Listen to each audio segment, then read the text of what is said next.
Zacarias Kapitulo 1. Magandang balita Biblia. Panawagan na manumbalik sa Diyos. Ang aklat na ito ay naglalaman ng pahayag ni Yahweh sa pamamagitan ni Propeta Zacarias, anak ni Berechias at apo ni Propeta Iddo. Noong ika-8 buwan ng ika-2 taon ng paghahari ni Haring Dario ng Persia, nang usap si Yahweh sa kanya. Ipinasabi niya sa mga taga-Juda, labis akong napuot sa inyong mga ninuno. Kaya't sabihin mo sa kanilang ipinapasabi ni Yahweh na makapangyarihan sa lahat, manumbalik kayo sa akin at kakalingain ko kayo. Huwag kayong tumulad sa inyong mga ninuno. Hindi sila nanambalik sa akin, hindi nila tinalikuran ang kanilang kasamaan sa kabila ng aking mga panawagan sa pamamagitan ng mga propeta. Nasaan sila ngayon? At ang mga propeta, nanatili ba silang buhay? Ngunit natupad ang lahat ng sinabi ko sa pamamagitan ng mga propeta. Kaya naman sila'y nagsisi at sinabi nilang ginawa ko nga ang aking sinabi tungkol sa kanila na katumbas ng kanilang kasamaan. Ang pangitain tungkol sa mga kabayo. Noong ika-24 na araw ng ika-11 buwan ng ika-2 taon ng pamamahala ni Haring Dario, nagpahayag si Yahweh kay Propeta Zacarias. Ganito ang salaysay ni Zacarias tungkol sa pangyayari. Kagabi, nagkaroon ako ng pangitain. May nakita akong isang lalaking nakasakay sa kabayong pula, at siya'y huminto sa kalagitnaan ng mga punong myrto sa isang libis. Sa likuran niya ay may mga nakasakay rin sa kabayong pula, sa kabayong puti at sa kabayong batik-batik. Kaya't itinanong ko sa anghel ni Yahweh na nasa tabi ng myrto kung ano ang kahulugan yun. Ang sagot niya, halika't ipapaliwanag ko sa iyo. Ang mga ito ay isinugo ni Yahweh upang magmanman sa buong daigdig. Sinabi ng mga tinutukoy ng anghel ni Yahweh, natingnan na po namin ang kalagayan ng buong daigdig, payapa po ang lahat. Nang magkagayon, sinabi ng anghel, Yahweh na makapangyarihan sa lahat, hanggang kailan mo papahihirapan ang Jerusalem at ang mga lungsod ng Juda? 70 taon na po silang nagtitiis. May sinabi si Yahweh sa anghel na kausap ko, mga salitang nakakaaliw at makapagpapalakas ng loob. Pagkatapos, sinabi naman sa akin ng anghel, ito ang ipinapasabi ni Yahweh, labis ang aking pagmamalasakit sa Jerusalem at sa Zion. At malaki ang galit ko sa mga bansang palalo pagkat labis na ang pahirap nilang ginawa. Kukupkupin kong muli ang Jerusalem at ang aking templo ay muling itatayo. Ibabalik ang dating sukat at kaayusan nito. Muling seisigana ang aking mga lungsod. Ang Zion ay muli kong papatnubayan at hihirangin ang Jerusalem. Ang pangitain tungkol sa mga sungay at sa panday. Ako'y tumingin at may nakita akong 4 na sungay. Tinanong ko ang anghel na kausap ko, ano ang kahulugan nito? Ang sagot niya sa akin, iyan ang mga sungay na nagpakalat sa Juda, Israel at Jerusalem. Pagkatapos, 4 na panday ang ipinakita ni Yahweh sa akin. Itinanong ko, ano ang gagawin nila? Sumagot siya, ang Juda ay lubusang winasak ng mga sungay na nakita mo, ano pat walang makalaban sa kanila. Ipinadala ko ang mga panday na ito upang siyang humarap sa 4 na sungay, babaliin nila ang lahat ng sungay na ginamit laban sa Juda. Zacarias Kapitulo 2. Ang pangitain tungkol sa lalaking may panukat. Muli akong tumingin at may nakita akong isang lalaking may dalang panukat. Tinanong ko ito, saan kayo pupunta? Susukitan ko ang luwang at haba ng Jerusalem, sagot niya. Walang ano-ano, lumakad ang anghel na kausap ko at sinalubong siya ng isa pang anghel. Sinabi nito sa kanya, bilisan mo. Habulin mo ang binatang may dalang panukat at sabihin mo sa kanya na ang Jerusalem ay titirhan ng napakaraming tao at hayop tulad ng bayang walang pader. Si Yahweh mismo ang magiging pader na apoy ng Jerusalem, at ang kaluwalhatian niya ay lulukob sa buong lungsod. Tinawagan ang mga dinalang bihag. Magmadali kayo, sabi ni Yahweh. Umalis kayo sa lupain sa hilaga, kayo na parang ay pang inilipad ng hangin sa 4 na sulok ng daigdig. Magmadali kayo, mga taga-Zion na naninirahan sa Babylonia, umuwi na kayo. Pagkatapos ng pangitaing ito, isinugo ako ni Yahweh na makapangyarihan sa lahat sa mga taong nanamsam sa kanyang bayan at ipinasabi ang ganito, sino mang lumaban sa aking bayan ay para na ring lumaban sa akin. Bilang parusa ko sa kanila, sila naman ang lulupigin ng mga inalipin nila. Kapag naganap na ito, malalaman nilang isinugo ko ang lalaking ito. Sinabi pa ni Yahweh, umawit ka sa kagalakan, bayan ng Zion, sapagkat maninirahan na ako sa inyong kalagitnaan. Sa araw na iyon, maraming bansa ang sama-samang magpupuri kay Yahweh at pasasakop sa kanya. Siya'y maninirahan sa inyong kalagitnaan. Sa gayon, malalaman ninyong isinugo ako ni Yahweh na makapangyarihan sa lahat. Aangkinin ni Yahweh ang Juda bilang bayang mahal at muli niyang hihirangin ang Jerusalem. Tumahimik kayo sa harapan ni Yahweh, lahat ng nilalang, sapagkat tumayo na siya sa kanyang banal na tahanan. Zacarias Kapitulo 3. Ang pangitain tungkol kay Josue. Ipinakita sa akin ni Yahweh ang pinakapunong paring si Josue na nakatayo sa harapan ng anghel ni Yahweh. Siya ay paparatangan ni Satanas na nooy nasa kanyang kanan. Sinabi ng anghel ni Yahweh kay Satanas, hatulan ka nawa ni Yahweh, Satanas. Hatulan ka nawa ni Yahweh na pumili sa Jerusalem. Ang taong ito ay gaya ng isang patpat na inagaw sa apoy. Nakatayo si Josue sa harapan ng anghel at ang suot ay maruming damit. Sinabi ng anghel sa mga naroon, habarin ang gulanit niyang kasuotan. Bumaling siya kay Josue at sinabi, nilinis na kita sa iyong kasamaan at ngayoy bibihisan ng magarang kasuotan. Bumaling muli ang anghel sa kanyang mga inutusan at sinabi, suotan ninyo siya ng malinis na turbante. Gayon nga ang ginawa nila, at binihisan nila si Josue habang nakamasid ang anghel ni Yahweh. Pagkatapos, tinagubilinan si Josue ng anghel ni Yahweh. Ito ang ipinapasabi ni Yahweh na makapangyarihan sa lahat, kung lalakad ka sa aking mga landas at susundin mo ang aking mga utos, pamamahalain kita sa aking templo at sa buong paligid nito. Bukod dito, direnjin ko ang mga dalangin mo tulad ng pagdinig ko sa dalangin ng mga anghel na ito. Makinig ka, Josue na pinakapunong pari. Ikaw at ang iyong mga kasamahang pari ay mabuting palatandaan ng mga mangyayari sa hinaharap. Palilitawin ko ang sanga na aking lingkod. At ang batong ibibigay ko sa iyo, na may 7 tapyas ay uukitan ko ng aking mga salita, at sa loob ng isang araw ay aalisin ko ang kasamaan sa buong lupain. Sa araw na iyon, sabi ni Yahweh na makapangyarihan sa lahat, aanyayahan ng bawat isa sa inyo ang kanyang kaibigan upang magsama-sama sa ubasan ninyo at sa ilalim ng inyong mga punong igos. Zacarias Kapitulo 4. Ang ilawan at ang puno ng olibo. Nagbalik ang anghel na kausap ko at ako'y kanyang ginaiseng na para bang ako'y natutulog. Itinanong niya sa akin, ano ang nakikita mo? Isang aylawang gintupo na may lalagyan ng langis sa itaas at may 7 ilawan, bawat isa'y may 7 lalagyan ng mitsa. Sa magkabila nito ay may puno ng olibo, sagot ko naman sa kanya. Itinanong ko sa anghel, ano po ang kahulugan nito, Panginoon? Hindi mo ba alam yan? Patanong na sagot sa akin. Hindi po, ang sagot ko. Ang pangako ng Diyos kay Zerubbabel. Sinabi sa akin ng anghel ang ipinapasabi ni Yahweh para kay Zerubbabel, pinapasabi ni Yahweh na makapangyarihan sa lahat, ang tagumpay ay hindi makakamit sa pamamagitan ng lakas ng hukbo o sariling kapangyarihan kundi sa pamamagitan lamang ng aking espiritu. Maging ang pinakamalaking hadlang ay makikita ninyong maaalis. Muli mong itatayo ang templo at habang inilalagay mo ang kahuli-hulihang bato, magbubunyi ang mga tao at kanilang sasabihin, napakaganda. Sinabi muli sa akin ni Yahweh, si Zerubbabel ang naglagay ng pundasyon sa templong ito at siya rin ang tatapos. Kapag ito'y natapos na, mapapatunayan ng lahat na ikaw ang aking isinugo. Nag-aalala sila ngayon dahil sa mabagal na pagkayari ng templo. Ngunit matutuwa sila kapag nakita nilang ito'y pinapamahalaan na ni Zerubbabel. Ipinaliwanag ang pangitain tungkol sa ilawan. Sinabi sa akin ng anghel, ang 7 sinag na iyan ay paningin ng Diyos at lalaganap ito sa buong mundo. Itinanong ko sa anghel, ano naman po ang kahulugan ng 2 puno ng olibo sa magkabila ng ilawan? Bakit may 2 sanga ng olibo sa magkabilang tabi ng gintong tubo na buhusan ng langis? Hindi mo ba alam kung ano ang mga yan? Patanong na tugon niya sa akin. Hindi po, sagot ko. Iyan ay 2 taong pinili ni Yahweh at pinahiran ng langis upang makatulong niya sa pamamahala sa daigdig, sabi niya.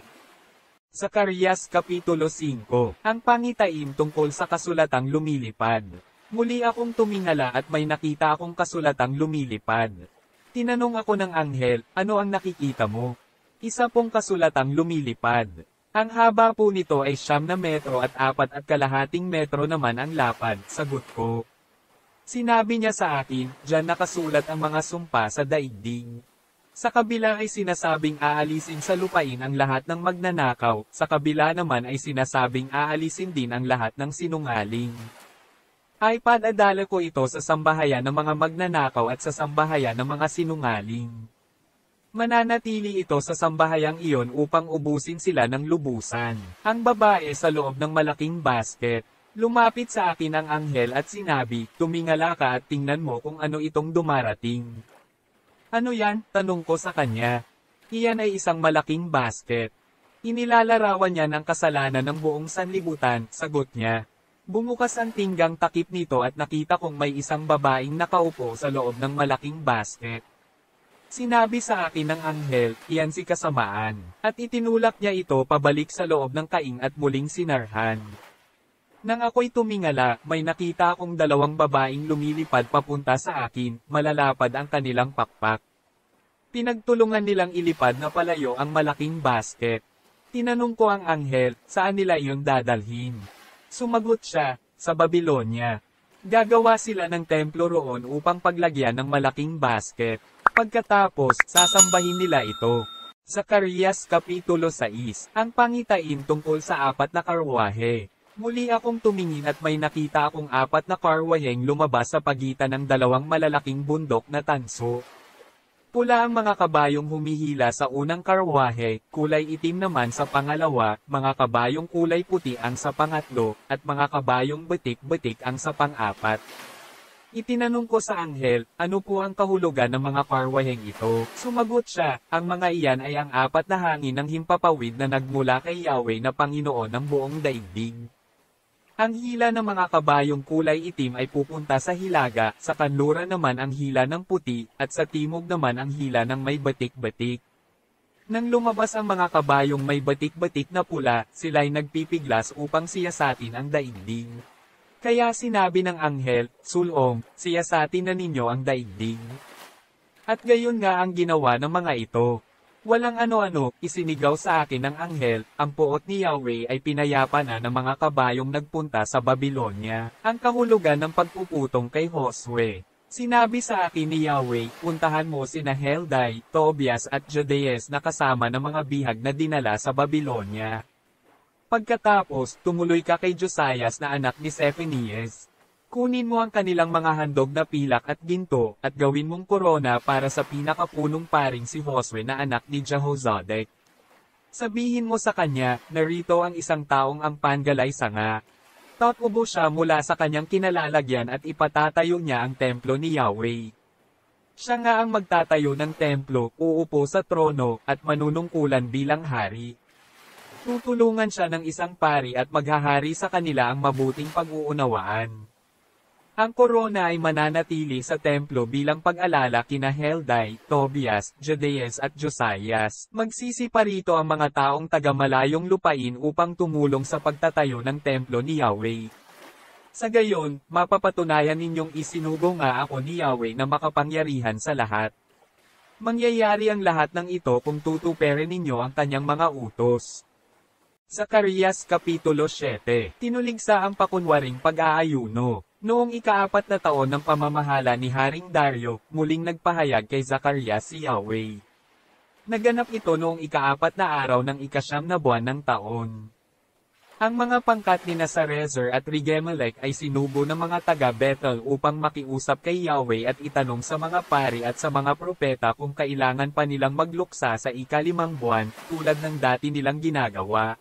Ito ang mga mensaheng ibinigay sa akin ni Yahweh na makapangyarihan sa lahat para sa mga mamamayan ng buong lupain at sa mga pari, ang pagluluksa at pag-aayunong ginagawa ninyo tuwing ika-5 at ika-7 buwan sa loob ng 70 taon ay hindi parangal sa akin.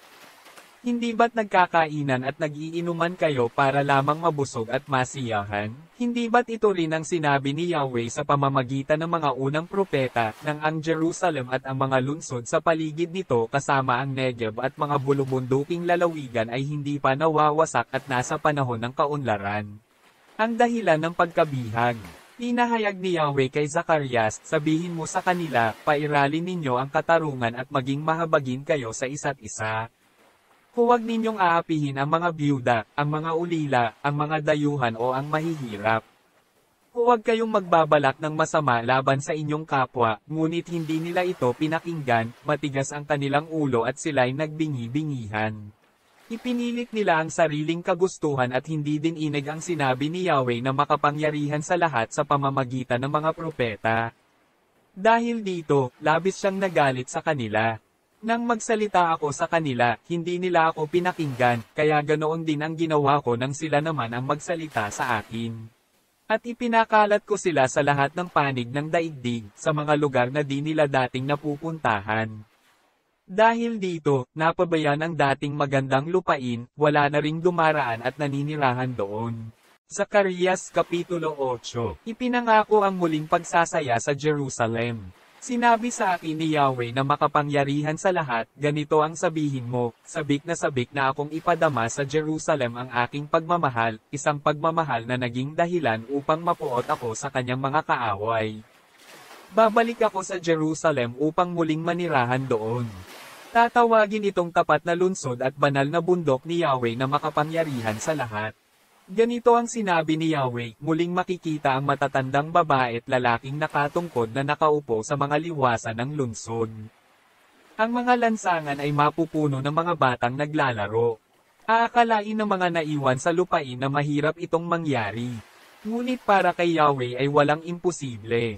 Ililigtas ko ang aking bayan mula sa mga lugar sa silangan at sa kanluran, at muli ko silang ibabalik sa Jerusalem. Sila ay aking magiging bayan at ako ang kanilang magiging tapat at makatarungang Diyos. Ipinapasabi pa ni Yahweh na makapangyarihan sa lahat, lakasan ninyo ang inyong loob, kayo na nakarinig ng mensahe ng mga propeta noong inilalagay ang pundasyon ng aking templo. Bago pa dumating ang panahong iyon, hindi nila kayang umupa ng tao o hayop, at mapanganib kahit saan sapagkat ang bawat isa'y ginawa kong kaaway ng kanyang kapwa. Ngunit ngayon, hindi ko napababayaang mangyari sa inyo ang nangyari noon. Mapayapa na kayong makapaghahasik, magbubunga na ang inyong mga ubasan. Papatak na ang ulan sa takdang panahon, ibibigay ko ang lahat ng ito sa mga naiwan sa lupain. Bayan ng Juda at Israel, kayo ang naging sumpa sa mga bansa. Sinasabi nila, danasin sana ninyo ang kahirapang dinanas ng Juda at ng Israel. Ngunit ililigtas ko kayo at gagawing pagpapala para sa kanila. Kaya huwag kayong matakot at lakasan ninyo ang inyong loob. Ipinapasabi pa rin ni Yahweh na makapangyarihan sa lahat, noong una, binalak kong parusahan ang inyong mga ninuno dahil sa kanilang kasamaan. Ginawa ko nga ito. Ngunit ngayon, ipinasya ko namang pagpalain ang Jerusalem at ang Juda, kaya huwag kayong matakot. Ganito ang dapat ninyong gawin, katotohanan lamang ang sasabihin ninyo sa isa't isa, paiiralin ninyo ang katarungan at pananatilihin ang kapayapaan. Huwag kayong magbabalak ng masama laban sa inyong kapwa at huwag magsisinungaling, sapagkat nasusuklem ako sa mga ito. Sinabi sa akin ni Yahweh, ang makapangyarihan sa lahat, sabihin mo sa kanila na ang mga araw ng pag-aayuno tuwing ika-4, ika-5, ika-7 at ika-10 buwan ng taon ay gagawin kong araw ng kagalakan at pagdiriwang ng Juda. Kaya't pahalagahan ninyo ang katotohanan at kapayapaan. Ipinapasabi pa ni Yahweh na makapangyarihan sa lahat, darating sa Jerusalem ang mga tao mula sa iba't ibang bayan. Aanyayahan nila ang bawat isa, tayo na at sambahin natin si Yahweh. Humingi tayo ng pagpapala kay Yahweh na makapangyarihan sa lahat. Maraming tao at bansang makapangyarihan ang pupunta sa Jerusalem upang sumamba kay Yahweh na makapangyarihan sa lahat at upang humingi sa kanya ng pagpapala. Sa araw na iyon, 10-10 dayuhan ang makikiusap sa bawat Hudyo na isama sila dahil sa balitang ang mga Hudyo ay pinapatnubayan ng Diyos. Zacarias Kapitulo 9. Ang parusa sa mga bansa sa paligid. Ito ang ipinapasabi ni Yahweh, itinakda ko na ang parusa sa lupain ng Hadrak at sa lungsod ng Damasco. Ang mga lungsod ng Aram ay akin, kung paanong ang lahat ng lipi ni Israel ay akin. Akin din ang Hamat na nasa hangganan ng Hadrak, gayon din ang Tyro at Sidon, bagaman sila'y napakaranong. Ang Tyro ay napapaligiran ng matibay na pader. Nag-iipon siya ng makapal na pilak at gintong sindami ng alabok sa lansangan. Ngunit ngayon, kukunin ni Yahweh ang lahat niyang ari-arian at ihahagis lahat sa dagat. Ang lungsod naman ay ipatutupok niya sa apoy. Makikita ito ng Ashkelon at siya ay mangingilabot. Manginginig rin sa takot ang Gaza at mawawalan ng pag-asa ang Ekron. Mawawalan ng hari ang Gaza at wala nang maninirahan pa sa Ashkelon. Paghaharian ng mga dayuhan ang Asdod. Ibabagsak ko ang palalong Filistia. Hindi na sila kakain ng dugo o anumang ipinagbabawal na pagkain. Ang matitira ay mapapabilang sa aking bayan at ituturing na isa sa mga angkan ni Juda. Ang mga taga-Ekron ay mapapabilang din sa aking bayan tulad ng nangyari sa mga Jebuso. Babantayan ko ang aking bayan upang hindi ito mapasok ng kaaway. Hindi ko napapahintulutang lupigin pa sila ng iba sapagkat nakita ko na ang kanilang paghihirap, ang magiging hari ng Zion. O Zion, magdiwang ka sa kagalakan. O Jerusalem, ay lakas mo ang awitan. Pagkat dumarating na ang iyong hari, na mapagtagumpay at mapagwagi. Dumarating siyang may kapakumbabaan. Batang asno ang kanyang sinasakyan. Ipapaalis niya ang mga karwahe sa Ephraim. Gayon din ang mga kabayong pandigma ng Jerusalem. Panudla ng mga mandirigma ay mawawala, pagkat paiirali niya ang pagkakasundo ng mga bansa. Hangganan ng kaharian niya ay dagat magkabila, mula sa ilog Euphrates hanggang dulo ng lupa, muling aayusin ang Zion. Sinabi pa ni Yahweh, alang-alang sa ating tipan na pinagtibay ng dugo, ibabalik ko ang mga anak mong itinapon sa balong tuyo. Kayo, mga bilanggo, na di nawala ng pag-asa, ay maaari nang bumalik sa inyong lupain. Ang magandang kalagayan ninyo noong unang panahon, ay aking hihijitan at pag-iibayuhin. Binanat ko ang Juda gaya ng isang pana, at ang Ephraim naman ang aking panudla. Kayong mga taga-Zion ay aking isasagupa, laban sa mga anak ng mga taga-Gracia, gaya ng tibak ng isang mandirigma. Sila'y gagawin kong aking sandata. Si Yahweh ay magpapakita sa kanyang bayan, at ang palaso niya ay parang kidlat na sisibat. Trumpeta ng Panginoong Yahweh, kanyang hihipan. At sila'y parang aipo-ipong sisilakay sa katimugan. Si Yahweh na makapangyarihan sa lahat, sa kanila'y mag-iingat. Sa pagdumag sa kaaway sila'y di maaawat. Dugo ng mga ito'y kanilang pagusin, gaya ng mga handog na sa altar inihain. Sa araw na iyon, ililigtas sila ni Yahweh na kanilang Diyos, pagkat sila'y kanyang kawan, iniibig na lubos. Sa buong lupain ay magniningning sila, parang batong hiyas ng isang korona. Mararanasan nila'y kagandahan at kasaganaan, pagkain at alak, may taglay na kalakasan, para sa kabinataan at mga kadalagahan. Zacarias Kapitulo 10, ang pagliligtas ni Yahweh sa kanyang bayan. Humingi kayo ng ulan kay Yahweh, sa panahon ng tagsibol. Sa kanya na lumilikha ng ulap at hamog na nagpapasariwa sa mga pananim.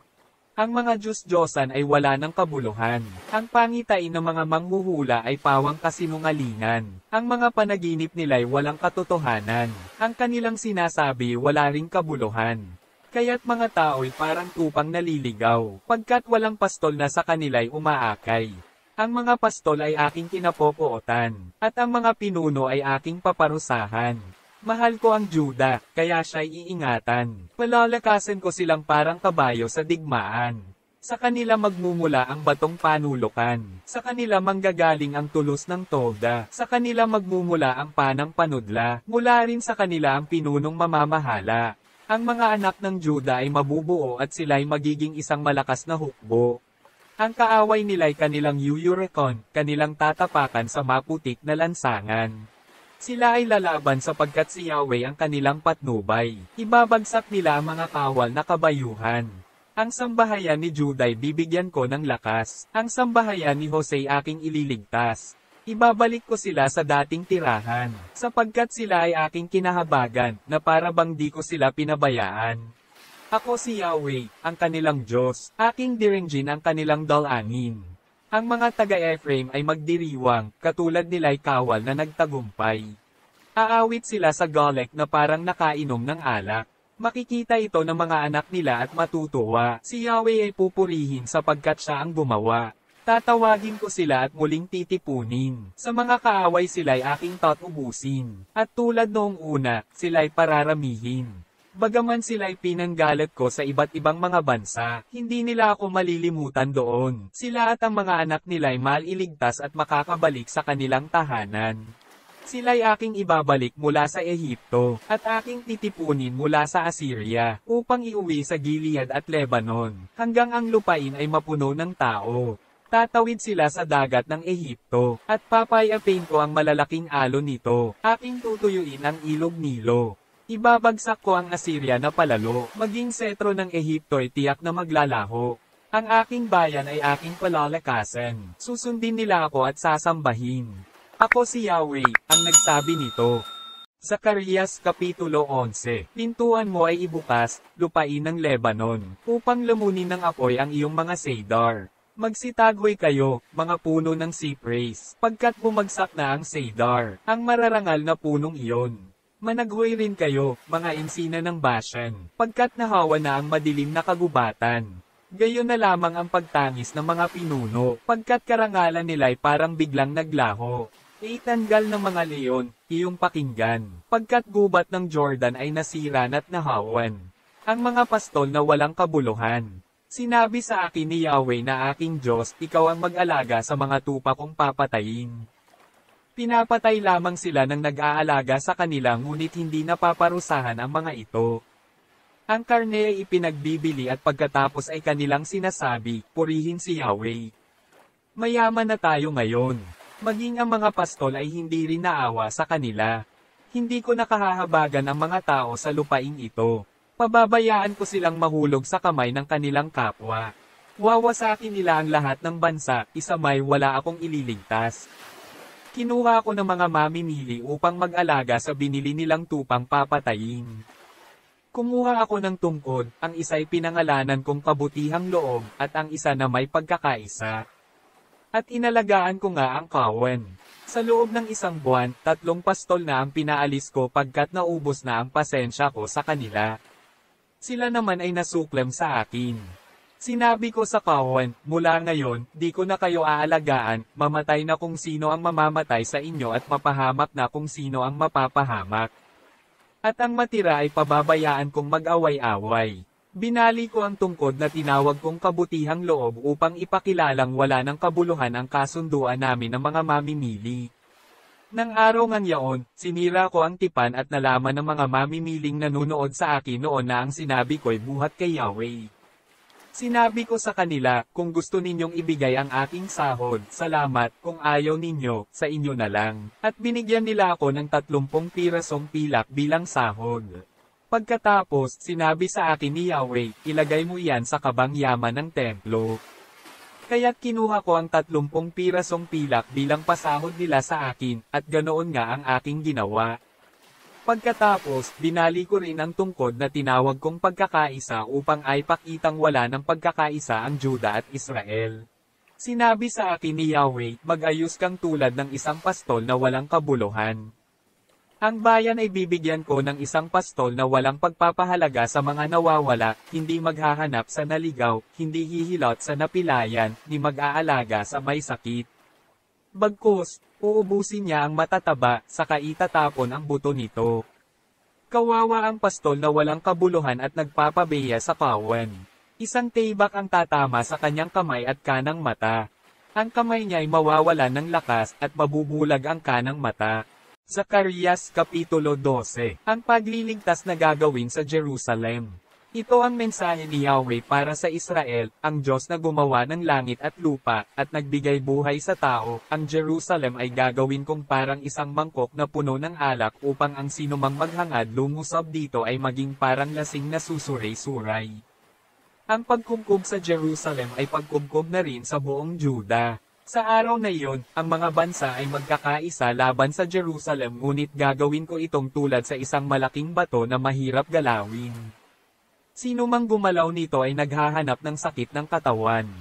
Tatakutin ko ang kanilang mga kabayo at magugulo ang mga kawal na sakay nito. Babantayan ko ang Juda at bubulagin ang mga kabayo ng kaaway. Dahil dito, sasabihin ng mga taga-Juda na ang lakas ng Jerusalem ay buhat kay Yahweh na makapangyarihan sa lahat, ang kanilang Diyos. Sa araw na iyon, ang Juda ay gagawin kong parang apoy na tutupok sa kakahuyan at sulaw na susunog sa ginapas na palay. Lilipulin niya ang mga karatig bansa at ang Jerusalem naman ay muling titirhan ng mga tao. Ang unang pagtatagumpayin ko ay ang mga sambahayan ng Juda upang ang karangalan ng angkan ni David at ng mga taga-Jerusalem ay hindi humigit sa ibang bayan ng Juda. Sa araw na iyon, palalakasan ko ang mga taga-Jerusalem upang pati ang mga mahihina ay magiging sinlakas ni David. Ang sambahayan ni David ay magiging makapangyarihang tulad ng Diyos, tulad ng anghel ni Yahweh na nanguna sa kanila. At sa araw na iyon, mawawasak ang alinmang bansang mangangahas sa ikot sa Jerusalem. Ang lahi ni David at ang mga taga-Jerusalem ay gagawin kong mahabagin at mapanalanginin. Sa gayon, kapag pinagmasdan nila ang kanilang sinaksak ng sibat ay tatangisan nila itong parang kaisa-isang anak o anak na panganay. Sa araw na iyon, ang iyakan sa Jerusalem ay matutulad sa nangyari noon sa Hadad-Ramon sa kapatagan ng Megiddo. Tatangis ang buong lupain, ang bawat sambahayan, ang lahi ni David, pati ang kababaihan doon, ang lahi ni Nathan, pati ang sambahayan doon, ang lahi ni Levi, pati ang kababaihan doon, ang lahi ni Simei, pati ang kababaihan doon, at ang iba pang lahi, pati ang kanilang kababaihan. Zacarias Kapitulo 13. Sinabi pa ni Yahweh, sa panahong iyon, lilito ang isang bukal at lilinisin nito ang kasalanan at karumihan ng sambahayan ni David at ng mga taga-Jerusalem. Aalisin ko sa lupain ang lahat ng Diyos-Diyosan at mapapawi sila sa alaala habang panahon. Aalisin ko na rin ang mga bulang propeta at masasamang espiritu.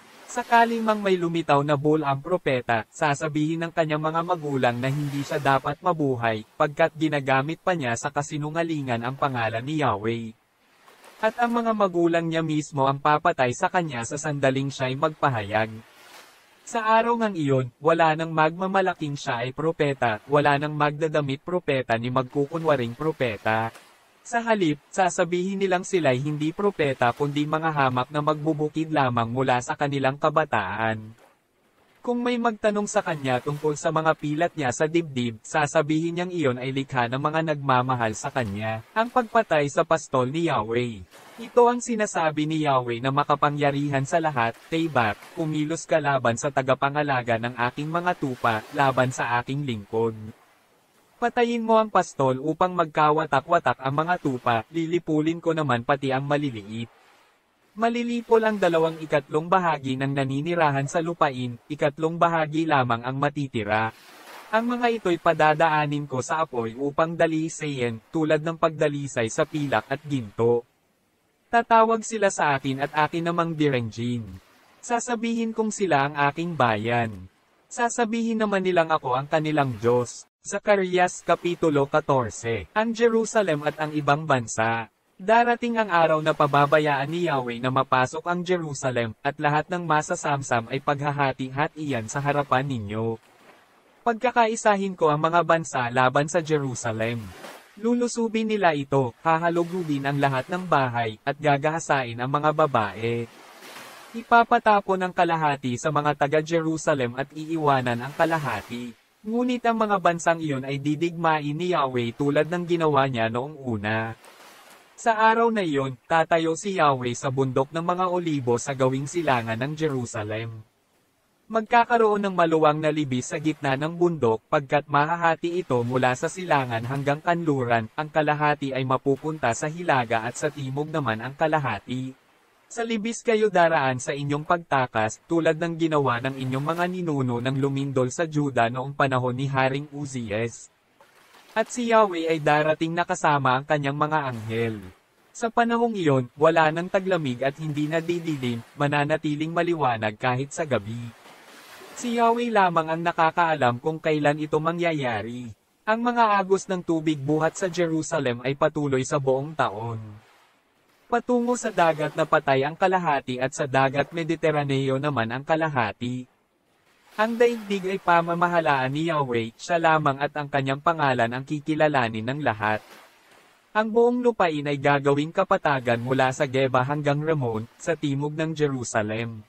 Ngunit ang Jerusalem ay mananatiling mataas mula sa pintuan ng Benjamin, sa lugar ng dating pintuan, hanggang sa pintuan sa sulok, mula sa bantayan ni Hananel hanggang sa pisaan ng uba sa hardin ng palasyo. Mapupuno ito ng mga mamamayan, at hindi na ito isusumpa pang muli. Ito'y paghaharian na ng kapayapaan. Ang mga lulusob sa Jerusalem ay padadalhan ni Yahweh ng kakilakilabot na sakit, buhay pa sila ay mabubulok na ang kanilang laman, mata at dila. Paghaharian sila ng malaking kaguluhan, at sila'y maglalaban. Lulusubin sila ng mga taga-Juda upang ipagtanggol ang Jerusalem at sasamsamin ang maiiwanan nilang kayamanang ginto, pilak at mga kasuotan.